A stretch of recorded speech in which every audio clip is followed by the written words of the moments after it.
Students, हम लोगों ने प्रीवियस लेक्चर में रैखिक असमीकाओं को सीखा था कि रैखिक असमीकाएँ किसे कहते हैं।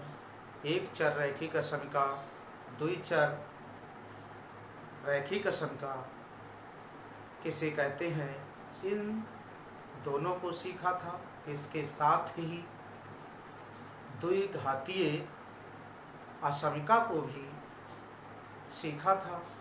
कुछ उसके बारे में पढ़ा था कि द्विघातीय असमीका किसे कहते हैं। चूँकि द्विघातीय असमीका इस सिलेबस में क्लास 11th में नहीं है, इसलिए हम लोग रैखिक असमीका के हल के बारे में भी प्रीवियस लेक्चर में पढ़ा था और हल कितने टाइप से हम लिख सकते हैं, जैसा कि क्वेश्चन के अकॉर्डिंग लिखना होता है। तो उसमें हमने सेट फॉर्म में जिसे रोस्टर विधि और इंटरवल मेथड में हल समुच्चय को लिखना सीखा था। अब हम एक्सरसाइज 6.1 प्रारंभ करते हैं, जिसमें पहला क्वेश्चन दिया है एक्सरसाइज 6.1 का कि हल कीजिए, और इसमें असमीका दी है 24x इज लेस देन 100। तो इसका हल हमें किन कंडीशन में ज्ञात करना है। जब x एक प्राकृत संख्या है तो इस असमीका का हल क्या होगा, और दूसरा पार्ट है इसका x एक पूर्णांक है तो इसका हल क्या होगा। तो आइए सबसे पहले हम लोग इसको हल करते हैं। हल करने में ध्यान रखा जाता है, जिस टाइप से हम समीकरणों को हल करते हैं, उनके वेरिएबल का मान निकालते हैं, उसी तरह से इसको हल करते हैं। केवल एक पॉइंट ध्यान देने की बात होती है कि जब हम असमीका में माइनस से गुणा करते हैं या भाग देते हैं तो इज लेस देन चिन्ह यदि है तो इज ग्रेटर देन में बदल जाएगा, और इज ग्रेटर देन पहले से ऑलरेडी दिया है तो वह इज लेस देन में बदल जाएगा, मतलब उल्टा हो जाता है साइन। तो इस बात का ध्यान रखना होगा। शेष प्रक्रिया जिस तरह से हम लोग समीकरण हल करते थे वैसे ही हल करेंगे। तो ये असमीका लिखी हुई है 24x इज लेस देन 100। अब यहाँ से आप जानते हैं, जब हम किसी समीकरण से या समीका से वेरिएबल का मान फाइंड आउट करते हैं अर्थात निकालते हैं, तो वेरिएबल वाली जितने भी टर्म्स हैं उनको एक साइड में ले आते हैं लेफ्ट साइड में, और जितने अंक हैं उनको हम ले जाते हैं राइट साइड में। इसे हम करते हैं पक्षांतर विधि, कि एक पक्ष से दूसरे पक्ष में ले जाना पक्षांतर विधि कहलाती है। तो इस टाइप से ये यहाँ ऑलरेडी वैसे ही एक टर्म्स है, एक तरफ वेरिएबल है, एक तरफ अचर है। तो इस तरह से अब वेरिएबल के साथ में 24 है दिए हुए हैं उसके कोफिशिएंट के रूप में अर्थात गुणांक के रूप में। तो इन 24 को यहाँ से हटाने के लिए हमें 24 से दोनों ओर भाग देना पड़ेगा। तो 24 से भाग दे देते हैं दोनों ओर। 24 से भाग देने पर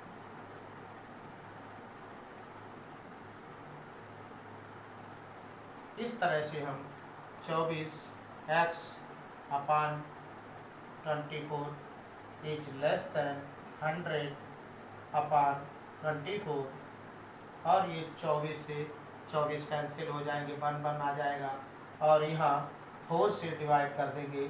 4 6 जा 24 और 4 25 आएगा यहाँ से, तो ये आ जाएगा x is less than 25 upon 6 x is less than 4 into 1/6। इस तरह से 4 सही 1/6 x इज लेस देन 4 सही 1/6 आया है।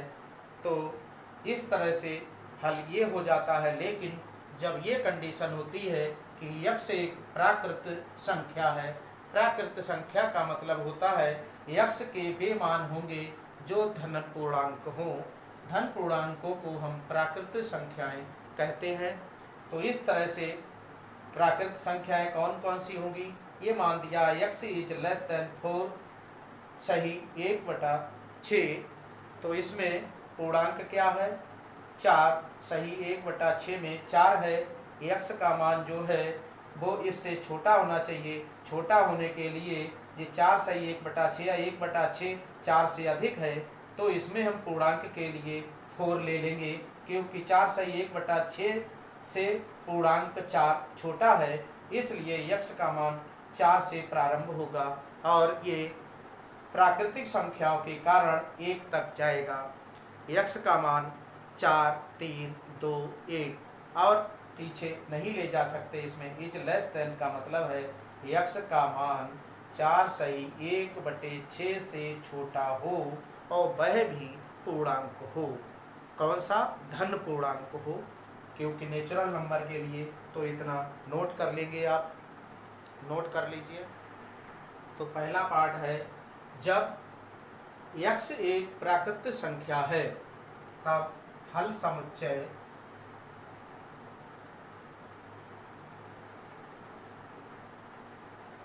क्या होगा। असमिका का हल समुच्चय जब प्राकृत संख्या है, प्राकृत संख्या में 4 सही 1/6 से छोटी में 4 पूर्णांक आ जाएगा।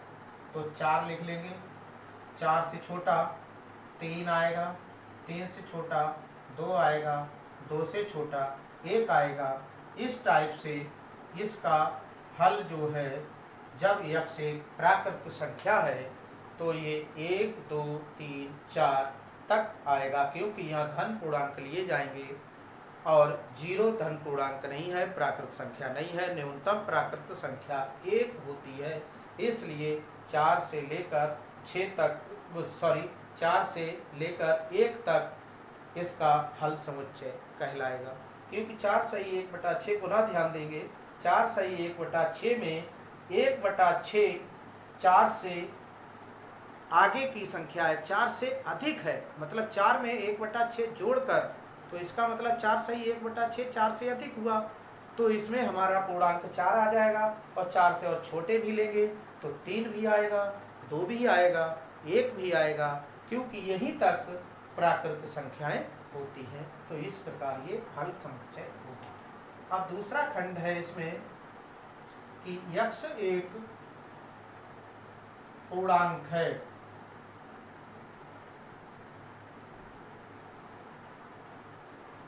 इसे हम शॉर्ट फॉर्म में x बिलोंग टू z या I भी लिख सकते हैं। इतनी भाषा ना लिखी हो तो ये भी लिख सकते हैं। x belong to z, x एक पूर्णांक है। अब पूर्णांक के लिए आपको ध्यान देना होगा कि यहाँ से ये 4 पूर्णांक हो जाएगा। इसमें 4 सही 1/6 में 4 पूर्णांक हो जाएगा, तो 4 इसमें आ जाएगा। और इसके इज लेस देन है तो इससे कम संख्याएं इसमें आएंगी, वो भी कौन से होंगी, पूर्णांक होंगी। तो 4 3 2 1।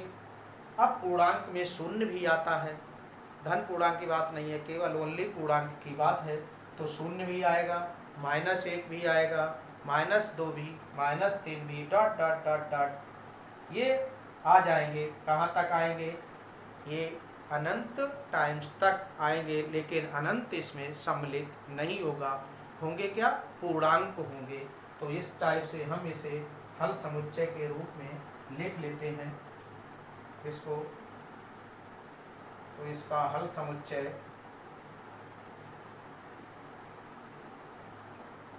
बराबर, ये डॉट डॉट यहाँ लगा देते हैं क्योंकि हम रोस्टर फॉर्म में लिख रहे हैं। तो -3 -2 -1 0, 1, 2, 3, 4। इस टाइप से इसको हम लिखेंगे हल समुच्चय के रूप में, क्योंकि 4 भी इसमें आ जाएगा पूर्णांक, इससे छोटा 4 आ जाएगा। 4 के बाद 3, 2, 1, 0, -1, -2, -3 डॉट डॉट डॉट डॉट लिख देते हैं इस तरह से। और पूर्णांक ही होने चाहिए। पूर्णांक में धन पूर्णांक भी आते हैं, 0 भी आता है और माइनस के पूर्णांक भी होते हैं। तो ये सब पूर्णांक कहलाते हैं। धन पूर्णांक में केवल प्राकृत संख्याएं होंगी और पूर्णांक में माइनस के पूर्णांक और 0 और प्लस के पूर्णांक भी होते हैं। तो आइए अब क्वेश्चन नंबर 2 हम सॉल्व करते हैं। तो ये इसे नोट कर लेंगे, नोट कर लीजिए। क्वेश्चन नंबर 2 है, इसमें भी लिखा है हल कीजिए -12x इज ग्रेटर देन 30। तब इसका हल, इस असमीका का ज्ञात करना है जब पहला पॉइंट है x एक प्राकृत संख्या है। तो इसे हम शॉर्ट फॉर्म में x बिलोंग टू n लिख सकते हैं। x एक प्राकृत संख्या है और इसमें x बिलोंग टू z लिख सकते हैं। इस तरह से इतनी भाषा ना लिखें तो ये लिख सकते हैं और इसको हम ये लिख सकते हैं। तो इसमें इस असमीका को हम हल करेंगे। तो आइए ध्यान देना है बच्चों। -12x is greater than 30। अब हम क्या करेंगे, -12 से डिवाइड कर देंगे दोनों ओर। तो हमने कहा था माइनस से डिवाइड करना हो या मल्टीप्लाई करनी हो तो ये साइन उल्टा हो जाता है, व्युत्क्रम हो जाता है इसका। तो -12 से डिवाइड करेंगे और ये चिन्ह बदल जाएगा। -12 से भाग देने पर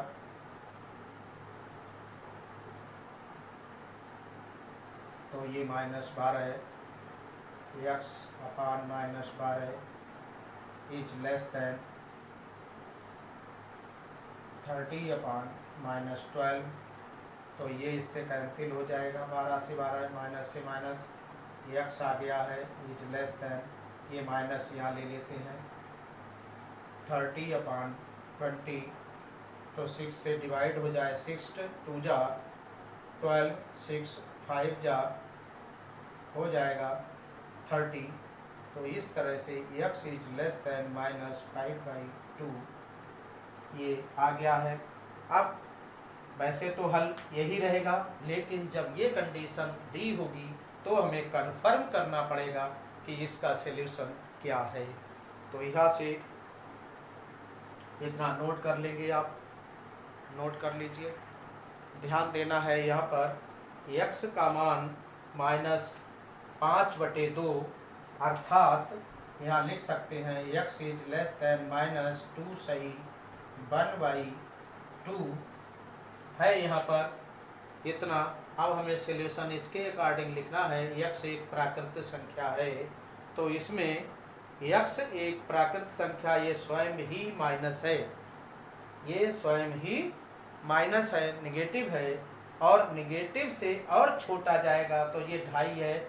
2.5 से के क्या आने वाला है, -3, फिर -4, -5, so on dot dot -infinite तक।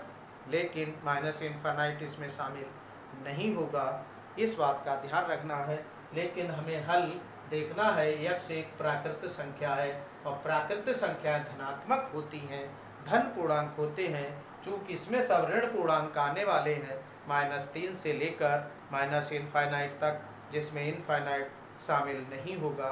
तो इसके अनुसार इसमें कोई भी हल नहीं होगा, क्योंकि पॉजिटिव पूर्णांक नहीं आएंगे तो वह प्राकृतिक संख्याएं नहीं होगी। इसलिए हल समुच्चय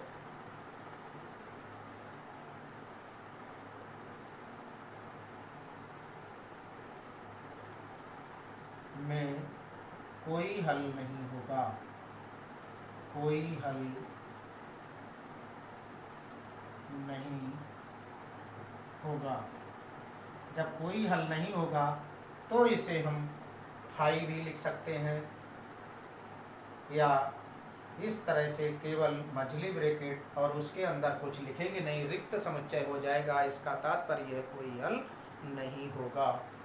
फिर पुनः ध्यान देंगे, ये निगेटिव आ रहा है और निगेटिव से जो आंकिक वैल्यू है वो और छोटी और छोटी और छोटी, वो सब निगेटिव ही रहेंगे।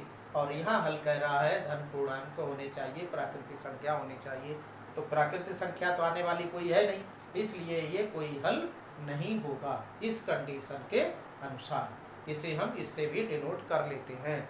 अब सेकंड पार्ट है, x एक पूर्णांक है, x एक पूर्णांक है, तब हल समुच्चय क्या होगा? हल समुच्चय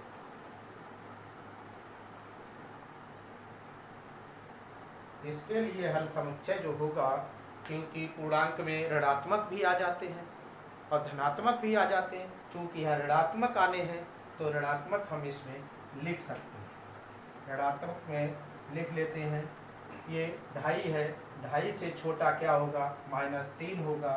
तो -3 ही सबसे बड़ा इसके लिए पूर्णांक होगा। फिर इससे पहले -4 आएगा, -5 आएगा, इस टाइप से ये घटता चला जाएगा और यहाँ डॉट डॉट लगा देंगे। इस टाइप से ये हल हो जाएगा। तो इस टाइप से हम इसको लिख सकते हैं हल समुच्चय के रूप में। कब?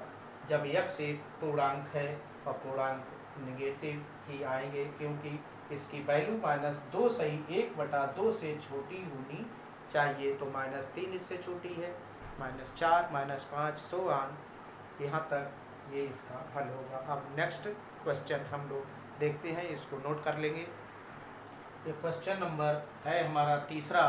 इसमें भी पुनः वही लिखा है कि हल कीजिए और आशंका दी हुई है 5x - 7 > 7 लिखा है हमने। ये यहाँ -7 के स्थान पर 3 है, ये ध्यान रखना है। ये यहाँ पर -7 लिख गया था, वहाँ पर -3 है। तो अब इस असमीका को हल करते हैं। तो सॉल्यूशन में 5x - 3 > 7, इसको पक्षांतर करेंगे तो राइट साइड में ट्रांसफ़र कर देंगे, तो ये प्लस की 3 आ जाएगा। तो 7 + 3 ऐड हो जाएंगे, ये हो जाएंगे 10 और ये 5x।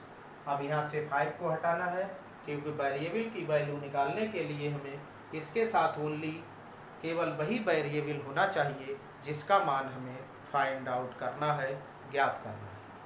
तो 5 से डिवाइड कर देंगे। 5 से डिवाइड करने पर क्या होगा कि यहाँ से 5 कैंसिल हो जाएंगे, एलिमिनेट हो जाएंगे। तो 5 × 2 = 10, 5 × 1 = 5, तो x > 2 ये जो है इसका हल आया है। लेकिन अब हल किन परिस्थितियों में हमें निकालना है? नंबर 1 है हल जब x एक पूर्णांक है। पहला, x एक पूर्णांक है,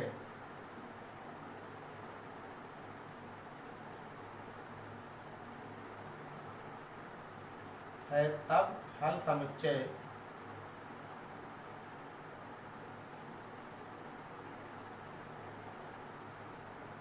बराबर हो जाएगा।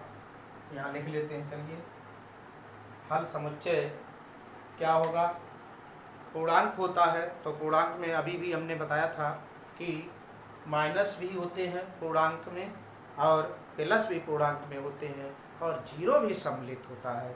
लेकिन इस कंडीशन के अनुसार x का मान 2 से छोटा है। 2 से छोटे जितने पूर्णांक हैं वह इसमें सम्मिलित होंगे। तो यहाँ से देखते हैं, तो 2 से छोटे 1, 1 से छोटा 0 और 0 से छोटा -1 और -1 से छोटा -2 और ये कहाँ तक? डॉट डॉट डॉट डॉट यहाँ तक लिख देंगे। तो इस टाइप से और लिखना चाहें 3 लिख दें माइनस के, डॉट फिर इधर डॉट डॉट लगा देंगे, क्योंकि इसकी कोई सीमा नहीं है कि कहाँ तक इन्हें हम लिखेंगे। इस तरह से इनका डॉट डॉट का प्रयोग कर देते हैं और ये पूर्णांक इनका हल समुच्चय हो जाएगा। 2 से छोटा पूर्णांक 1 से लेकर 0, 0 से छोटा छोटा लिखते चले जाएंगे, तो ये इसका हल समुच्चय हो जाएगा। कब? x बिलोंग टू z, अर्थात x belong to i means integer पूर्णांक। अब सेकंड में देखते हैं, यहाँ से x एक वास्तविक संख्या है, तो वास्तविक संख्या को जानने के लिए आपको ध्यान देना होगा। वास्तविक संख्याएं परमेय संख्याएं और अपरमेय संख्याओं के समूह को हम वास्तविक संख्याएं कहते हैं, जिन्हें r समुच्चय से निरूपित करते हैं। तो इन वास्तविक संख्याओं में परमेय होती हैं। परमेय का मतलब है p/q अंश बटे हर के रूप में भी लिखी जाती हैं। तो इसमें हम दो पूर्णांकों के मध्य अनंत वास्तविक संख्याएं अर्थात अनंत परमेय संख्याएं और अपरमेय संख्याएं होती हैं। तो इस तरह से वे सभी संख्याएं इसमें इंक्लूड हो जाएं, आ जाएं, बटे की भी संख्याएं और पूर्णांक भी। इसलिए हम इसे इंटरवल के रूप में निरूपित करते हैं। उसमें जब हम 2 अंक लेते हैं, उनके बीच सभी संख्याएं सम्मिलित हो जाती हैं। इसलिए ध्यान रखना है, वास्तविक जब हल हो, x का मान वास्तविक हो हल के लिए, तो हम इंटरवल के रूप में ही निरूपित करते हैं। और बात ध्यान देना है, अनंत इसमें ओपन इंटरवल के रूप में ही लिखा जाता है। अनंत कभी बाउंड्री लाइन नहीं होती है, इसलिए जहाँ पर अनंत लगेगा उधर हम छोटी ब्रैकेट का प्रयोग करेंगे, ओपन इंटरवल का प्रयोग करेंगे, या बड़ी ब्रैकेट होगी तो उल्टी बड़ी ब्रैकेट का प्रयोग करेंगे। तो इस तरह से इसका x एक वास्तविक संख्या है अर्थात x बिलोंग टू r, तो हल समुच्चय इसका होगा इंटरवल के रूप में हल समुच्चय बराबर, ये 2 है लेकिन 2 इसमें शामिल नहीं है, 2 से छोटा शामिल है, तो 2 भी ले लेंगे। बड़ी संख्या दाहिनी तरफ लिखते हैं लेकिन 2 सम्मिलित इसमें नहीं है, इसलिए हम ओपन इंटरवल का प्रयोग करते हैं। छोटी ब्रैकेट ओपन इंटरवल के लिए प्रयोग की जाती है। तो अब बाईं तरफ छोटी संख्या लेते हैं, तो छोटी संख्या 2 से छोटी, सबसे लास्ट में छोटी अनंत लिखते हैं, लेकिन अनंत इसमें शामिल नहीं होता है, इसलिए छोटी ब्रैकेट का प्रयोग दोनों ओर करेंगे। इसमें 2 भी शामिल नहीं है, लेकिन 2 के जस्ट पहले आने वाली परमेय संख्या इसमें इंक्लूड हो जाएगी। इसी तरह से इसमें अनंत शामिल नहीं होगा। अनंत के तुरंत बाद की संख्याएं जो माइनस अनंत है, उससे पहले की परमेय और अपरमेय और पूर्णांक सब शामिल हो जाते हैं। तो उस तरह से हम इसे इस रूप में निरूपित कर देते हैं। 2 कब शामिल होगा? जब यहाँ =2 का भी चिन्ह लगा होता, मतलब बराबर का भी चिन्ह साथ साथ में लगा होता, तो 2 भी शामिल होता, तो 2 इसमें भी शामिल हो जाता, फर्स्ट पार्ट में भी। तो इस तरह से इसे हम नोट करेंगे।